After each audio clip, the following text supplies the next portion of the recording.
Majority Leader.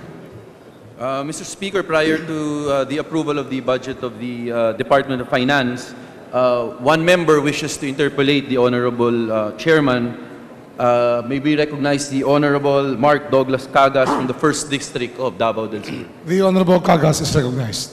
Thank you, Mr. Speaker. Thank you, Mr. Majority Leader.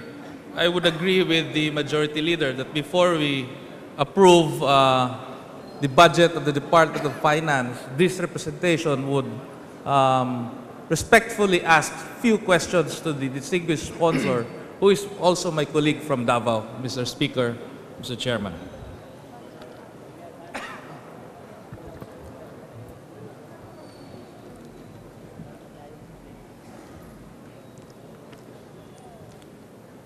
Mr. Speaker, may I ask the distinguished sponsor, since my friend and my colleague is tasked to defend and sponsor the budget of the DOF, and since the DOF is a member of the DBCC, which also includes the DBM and NEDA, may I just be informed what comes first, Mr. Speaker? Does the NEP, or the National Expenditure Program book, comes first, or the General Appropriations Bill book, Mr. Speaker? Mr. Speaker, the budget process starts with, of course, the budget preparation from the Executive Department. The National Expenditure Program, or the NEP, is being prepared by the Executive.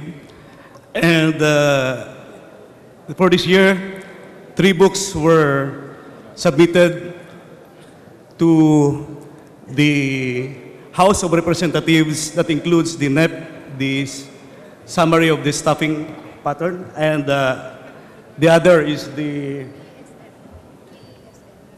sources of budget of expenditure and sources of finance. So it's the NEP that comes first, and after the budget deliberations conducted by the Committee on Appropriations, now we have with us the copies of the General Appropriations Act, or the GAA, which is of course subject to the approval of this body. I would rather call it the General Appropriations Bill, Mr. Speaker. Yes, Bill. The reason why I asked our distinguished sponsor, Mr. Speaker, is that yesterday, this representation happened to have a meeting with one of the cabinet secretaries of this administration, and he informed me, Mr. Speaker, that up to yesterday, ironically, to borrow the words of the chairman of the Committee on APRO, ironically, up to yesterday, they did not receive copies of the NEP. May I therefore find out from the distinguished sponsor, is there a pattern? Is there were cabinet secretaries deliberately not furnished copies of the NEP and were limited only to departments which are members of the DBCC, Mr. Speaker? Mr. Speaker, in the process, usually, the budget that is given back to the individual departments are their individual or respective budgets. The NEP is the one given to the House of Representatives, where it includes all the expenditures of all the various agencies of the government. And just to add, the departments, of course, have a copy of what they have prepared, because during the budget call, which starts sometime March or April, they make their proposal and submit it to DBM. And of course, they know and they have their copies of their budget. Subject, of course, to the approval of this House in the presented NEP and in the General Appropriations Bill. Thank you, Mr. Speaker. I pointed that out because this representation was really intrigued. Why? Because as a matter of fact, another colleague of mine from Davao, Congressman Lagdameo, even sent copies of the NEP to other secretaries who requested from us the same.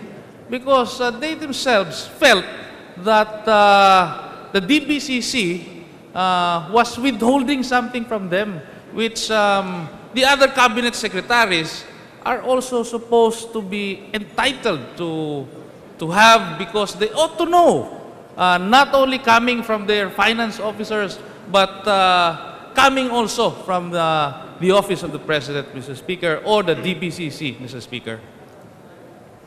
Mr. Speaker, again, the NEP is being prepared by the DBM, which is submitted to us. And we are happy that the Honorable Cagas and the Honorable Lagdameo furnished copies to the other secretaries or the other officials of the executive who were asking for copies. Because actually, what they have are the individual budgets of their departments. The NEP, again, includes all the budget of the various departments as well as the other expenditures, to include the debt service and capital outlay and everything of the various departments. Thank you. Because if this pattern continues, Mr. Speaker, I think there's inefficiency somewhere here. I can understand, Mr. Speaker. Perhaps there could be some kind of, I would say, not miscommunication. It's possible that it could happen because during the preparation, it was prepared, of course, by the previous administration. The budget call was during the previous administration, and now it was prepared finally by the new administration. So perhaps copies were not distributed at that time. Mr. Speaker, with all due respect, I don't see why we drag the previous administration as far as distribution of the NEP is concerned. It is not the previous administration who is now responsible for distributing copies of the NEPs or copies of the GABs. But, Mr. Speaker, having said all of these things, I now go to my main concerns as far as the budget of the Department of Finance is concerned. Mr. Speaker, my first question would be if the distinguished sponsor would so enlighten me, is to ask what do we mean by an earmark revenue, or what are earmark revenues, Mr. Speaker?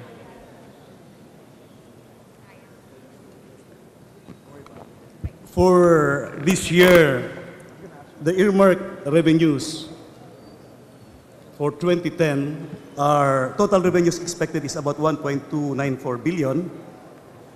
And for next year, it's about 1.410 billion. This is intended revenues to be raised for the year and for next year. Mr. Speaker, I believe that my question wasn't answered, Mr. Speaker. I was asking what does earmark revenue means, Mr. Speaker. I am very well aware of the figure of earmark revenues. In fact, I have here with me figures from the year 2002 up to the present year. So my question is, what is an earmark revenue, Mr. Speaker? Earmark revenues are revenues that are covered by laws that already intended to fund for certain purpose. Thank you. In other words, these purposes, Mr. Speaker, are supposed to be pre-identified. In other words, earmark revenues are, by law, already set aside for pre-selected specific purposes, Mr. Speaker. May I know, therefore, from Mr. Speaker, what are examples of earmark revenues, Mr. Speaker?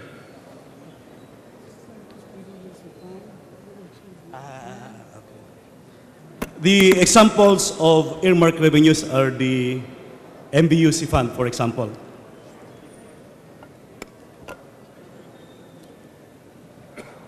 Thank you, Mr. Speaker.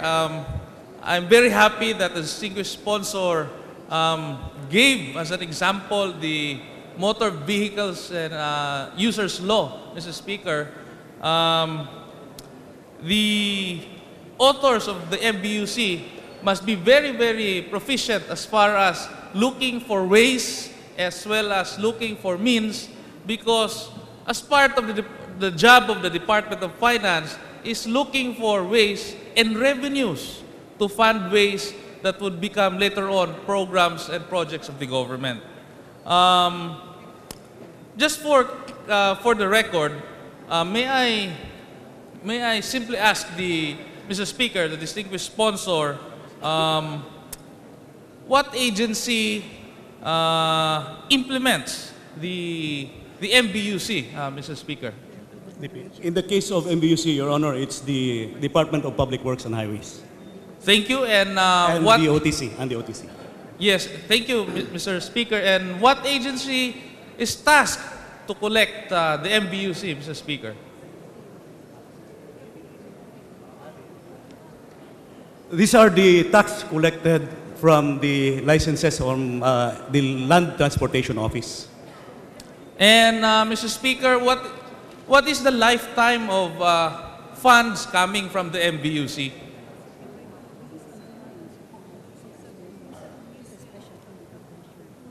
It is a continuing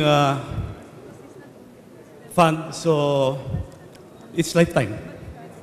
I could not agree more with my distinguished colleague from Davao. Sir, you are very correct.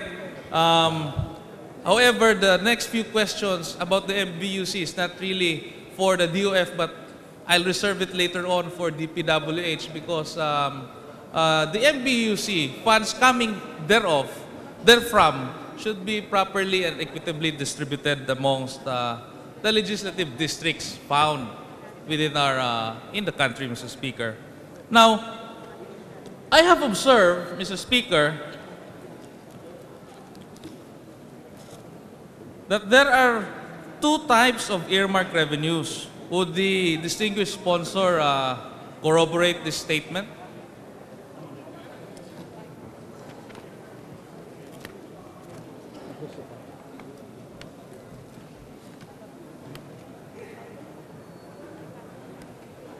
Yes, Your Honor, there are two types of earmark revenues.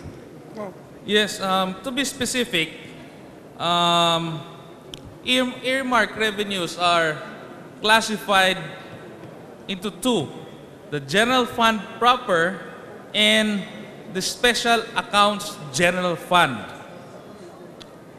Mr. Speaker, for purposes of information, so that our colleagues as well as ordinary citizens to whom we are accountable to, may this representation be explained as to the meaning of what general fund is and what special accounts in the general fund also means, Mr. Speaker. The two types of earmark funds. First is the general fund. This is one that is included in the proposed General Appropriations Bill or General Appropriations Act. And the other earmark revenues is the special account, which is automatically appropriated. In other words, there is an existing law which provides for the specifics of which they are earmarked. We will go to automatic appropriations later, but I thank the distinguished sponsor. Under the general fund, there is a subheading, quote unquote, the use of income. Am I correct in saying this, Mr. Speaker? Yes, Your Honor. It is provided for in the BESF. What does use of income under the general fund imply, or what does this include, Mr. Speaker? May I request the honorable gentleman from the Body to please repeat? Please repeat the question. All right.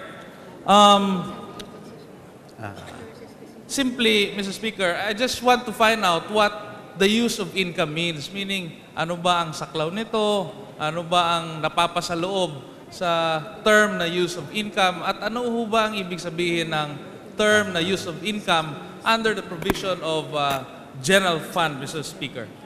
In the case of the general fund proper, there is a legal basis by which this particular or specific allotments were allocated.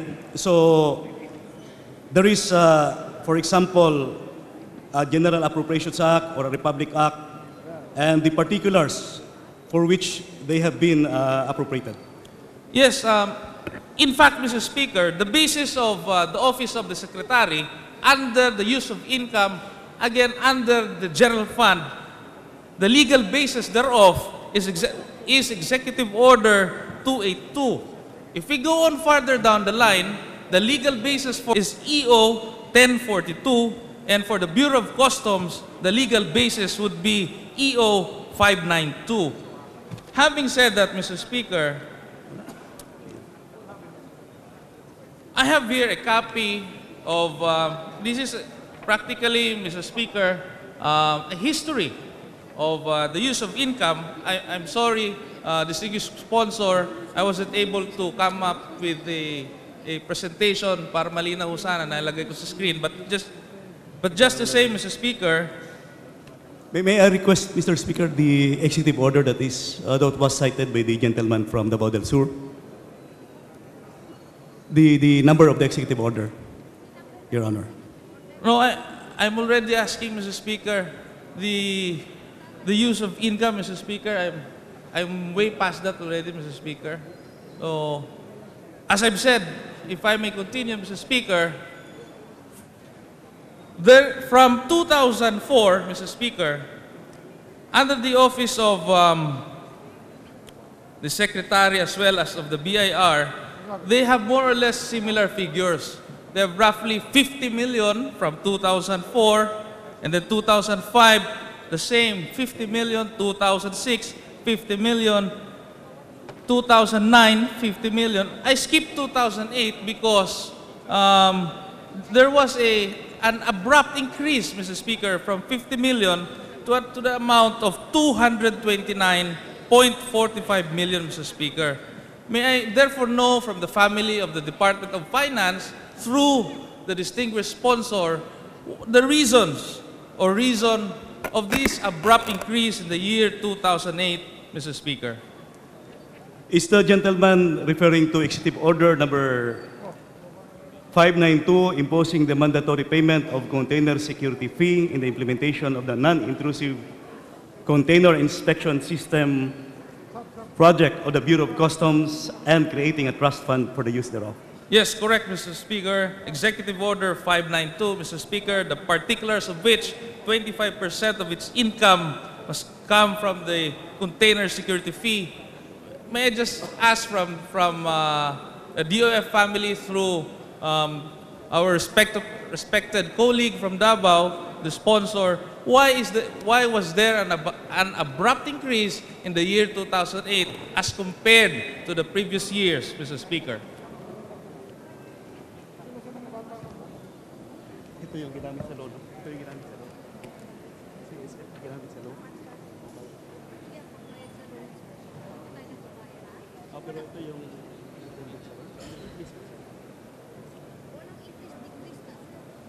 Kaya ko 2006.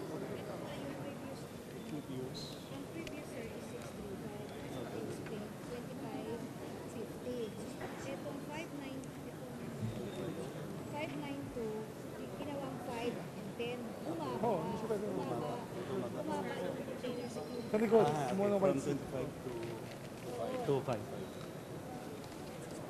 Mr. Speaker, the new Executive Order 592 reduced the fees from $25 to $5. But This is partly intended to pay for the loan to And so, finance the Mr. Speaker, $150 million. container van, X-ray equipment. Thank you, distinguished sponsor. Mr. Speaker, my question would be because in a sort of a balance sheet, Mr. Speaker, we have revenues vis-a-vis expenditures. And I've taken pains in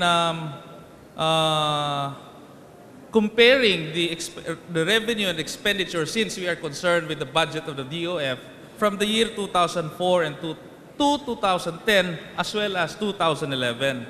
My question really, Mr. Speaker, was why was there an abrupt increase in 2008 which amounted to 229 million pesos 450? So, Abrupt increase in collections. May I be clarified, Mr. Speaker? Because as per Executive Order number 592, instead of increasing the fees, it is practically reducing the fees from that is $25 precisely, down to $5. Mr. Speaker, the reason why I'm asking why under the Bureau of Customs there was an abrupt increase of revenues to 229, this is in thousands of pesos, 229 million pesos, 450, Mr. Speaker. If there This is what year, Mr. Speaker? 2008, Mr. Speaker. May I move for 1 minute suspension, Mr. Speaker? Session suspended.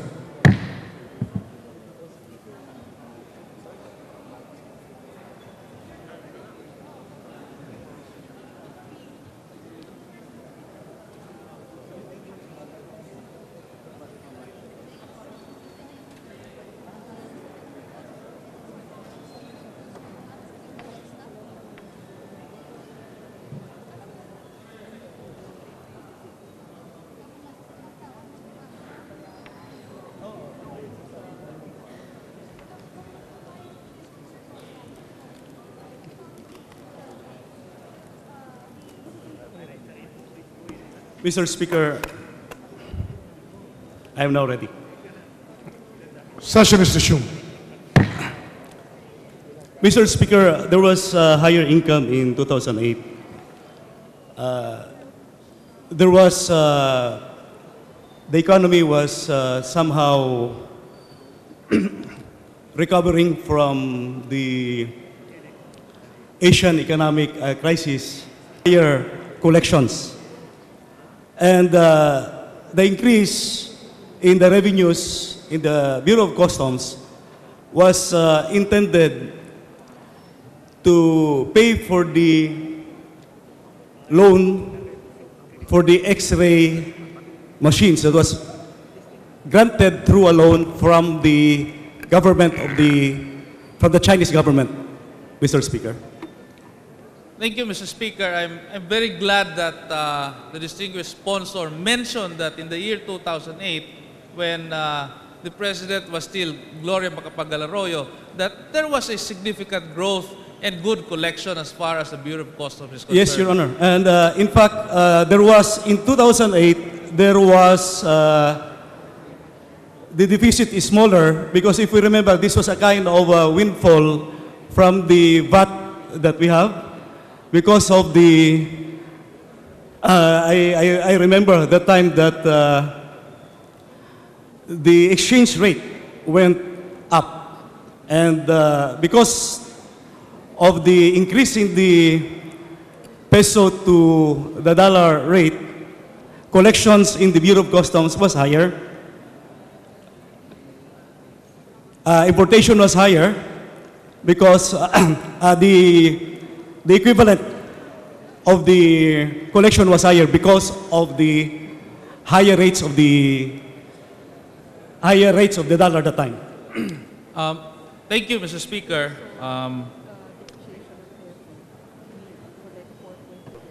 In other words, during the time, the appreciation of the peso, for every peso appreciation, it was an equivalent collection increase of 4.2 billion pesos. Thank you, Mr. Speaker. Thank you, Mr. Distinguished Sponsor, for looking for the explanation. I just wanted to point that out that in the year 2008, we had a good year, Mr. Speaker.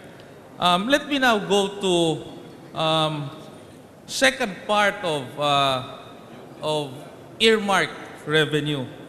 Actually, Mr. Speaker, under special accounts, there are two kinds, Mr. Speaker. First is the annually appropriated, and the second is the automatically appropriated. This representation would only deal or is only concerned with the second, Mr. Speaker, to wit, the automatically appropriated provision under the special accounts, Mr. Speaker. May I therefore know or be informed or apprised as to what the second item means, Mr. Speaker?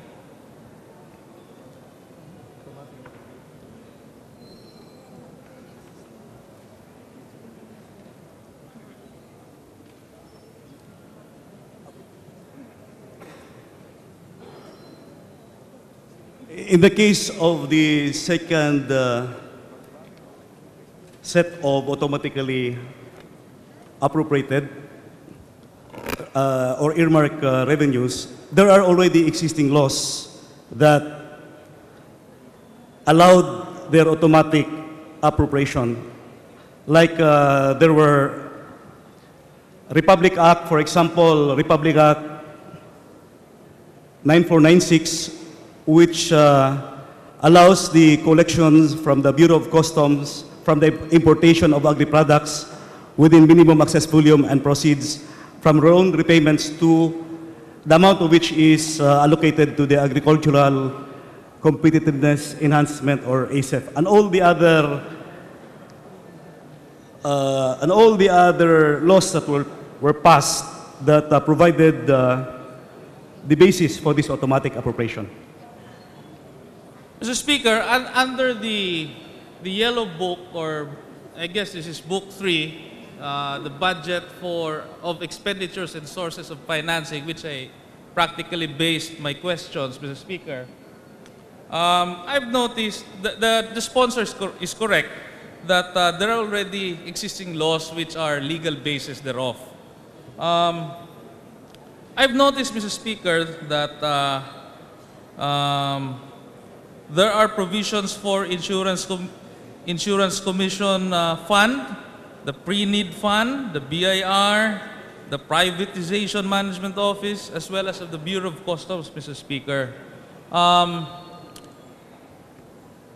I can narrate all the figures here, but this is too long. This is from 2004 to 2011. My question to the distinguished sponsor, Mr. Speaker, is there for automatically appropriated funds of the Department of Finance under the special accounts, kindly share with us or this representation the status of the balances, the revenues, and as well as the expenditures, Mr. Speaker, of those items found under the automatically appropriated funds of the special accounts, Mr. Speaker. May I request 1 minute suspension, Mr. Speaker? Session Just ask for suspended. the balance.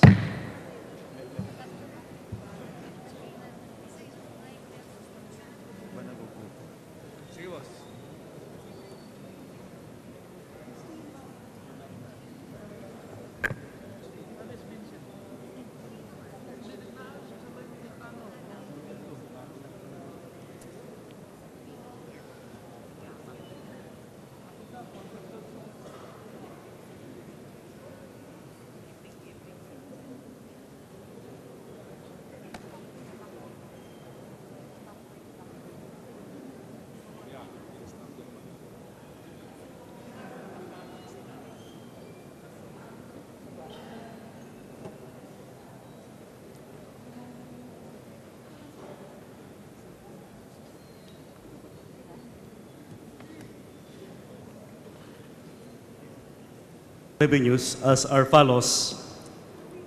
under the Department of Finance, the balance as of December 31, 2009 for the BIR, PD 1158 and RA 8424, refund of taxes, as of 2009 is 634,994. Later we will provide the 2010 balance, and the targeted or earmarked revenues for 2011 is 1.528 billion. For the Bureau of Customs, under EO 592, EO 230, and EO 563, which is the 25% income from the container security fee or CSF, income from the service fees on shipments of qualified importers using the Super Green Lane facility. The balances as follows: for 2009, it's 173,887,000. 2010, we will provide again later, considering that it's October, so we will try to get the outstanding balance, whatever latest is available data. Earmark revenues for 2011 are as follows: 101,855,000.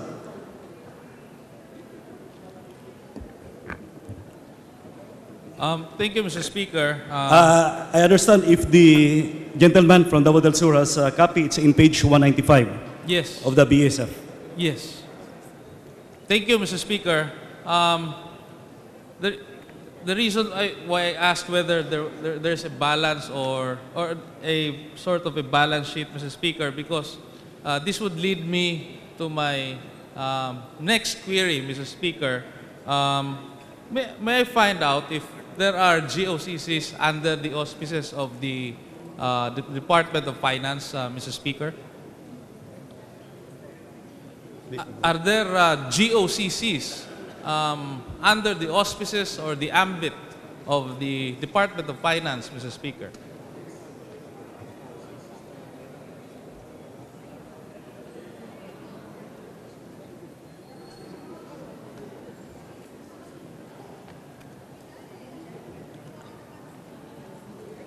Under the Department of Finance, the following are the GOCCs: Philippine Deposit Insurance Corporation and the Trade Investment Development Corporation of the Philippines. I understand Land Bank was, when was Land Bank, or let me rephrase, Mr. Speaker, is Land Bank still under the DOF, Mr. Speaker? Or has has its jurisdiction been transferred to some other department of government, Mr. Speaker? Under the BSF, Mr. Speaker, the Land Bank of the Philippines is under the Department of Agrarian Reform. And correct me if I'm wrong, was it transferred on 2002, Mr. Speaker? I will check with the staff, Mr. Speaker.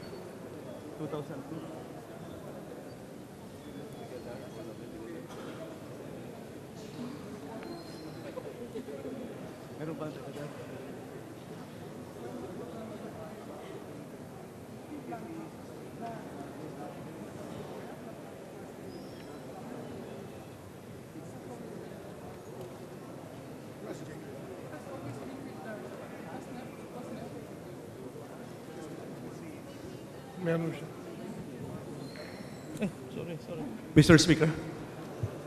Yes, please proceed. We have the suspended session. Mr. Speaker, the Land Bank of the Philippines, since its inception, was under the Department of Agrarian Reform and not with the Department of Finance. Thank you, Mr. Speaker.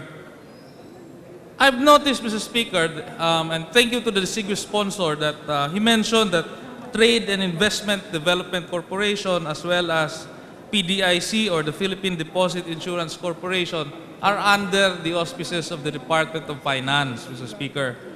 I've noticed, Mr. Speaker, that in their balance sheet or in their income statement, of the two said GOCCs, there is a pattern of non-reporting here, Mr. Speaker. Much as it pained me to go into the waking hours, I couldn't find any regular reporting from the two concerned GOCCs, Mr. Speaker. My question, therefore, would be, are GOCCs under the DOF required by law to regularly make a report, Mr. Speaker? Land Bank, Mr. Speaker, they have not submitted to the DBM their balance sheet. And for this budget, there is no subsidy. That's why they were not called during the budget hearing, Mr. Speaker.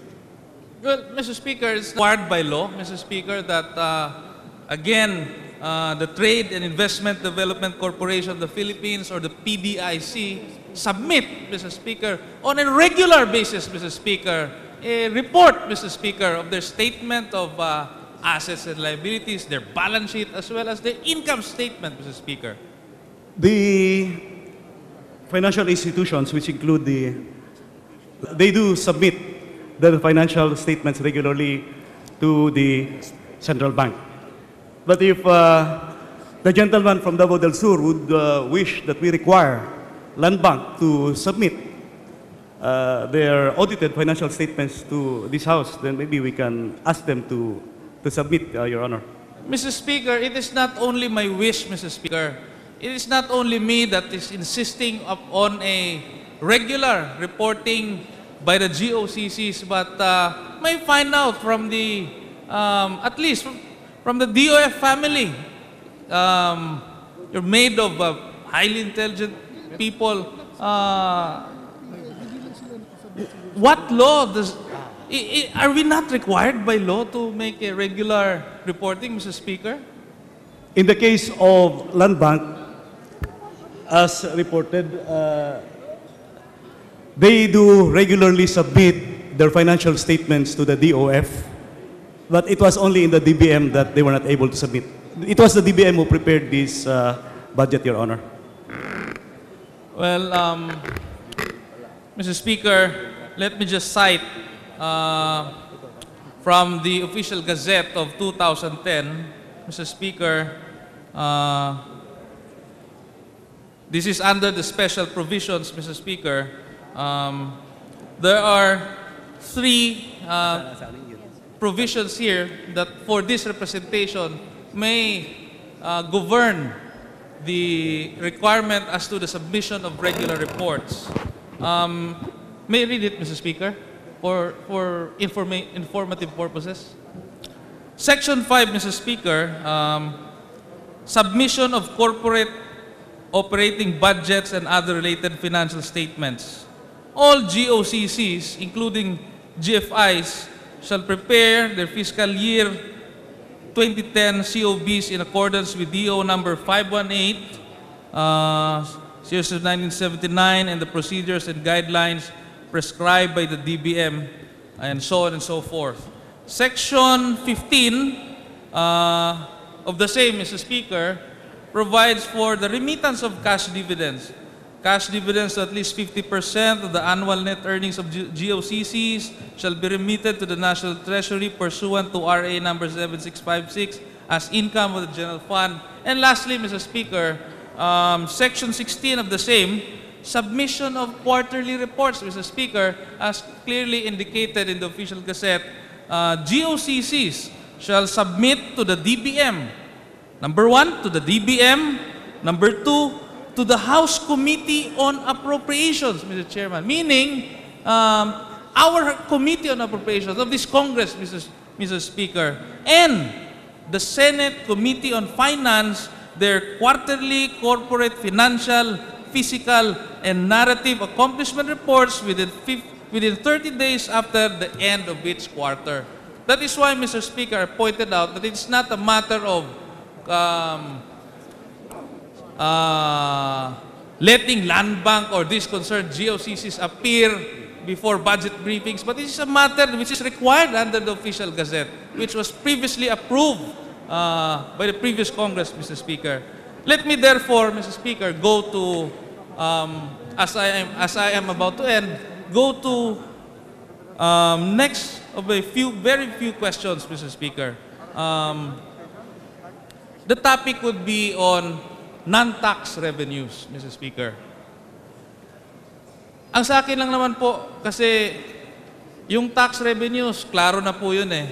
Ang non-tax lang ho ang medyo hindi klaro sa akin because we are like, in here, in the Department of Finance, we are like in the Ways and Means Committee. We are looking for ways to have revenues and means which should be funded later on. So may I therefore ask Mr. Speaker, what a non-tax revenue means?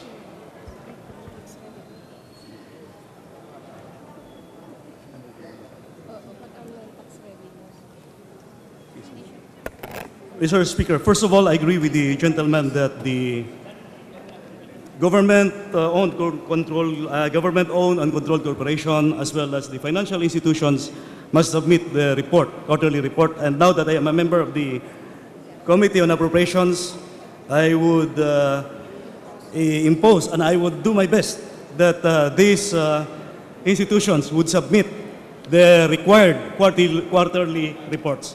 Mr. Speaker, with the news, fees and charges, the income from the Bureau of Treasury,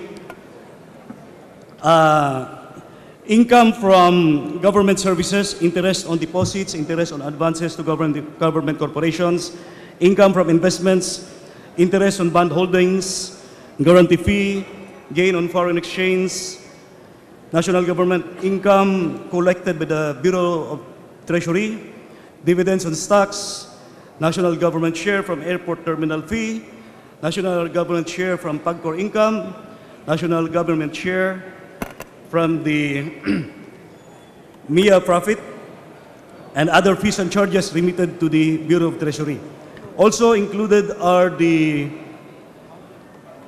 proceeds from the privatization as well as the proceeds from foreign grants, Mr. Speaker. Thank you, Mr. Speaker. Very well said. What are, Mr. Speaker, since there is a moral issue here, Mr. Speaker, since DOF is supposed to lead us and to inspire all the GOCCs as well as other executive offices to comply with its mandate, may I thus find out what non-tax measures are being made by the DOF or other GOCCs, Mr. Speaker? The non-tax measures that's directly under the Department of Finance would include the proceeds from the Bureau of Treasury, the Privatization Management Office, as well as, of course, the income from dividends from the other government-owned and controlled corporations under the Department of Finance.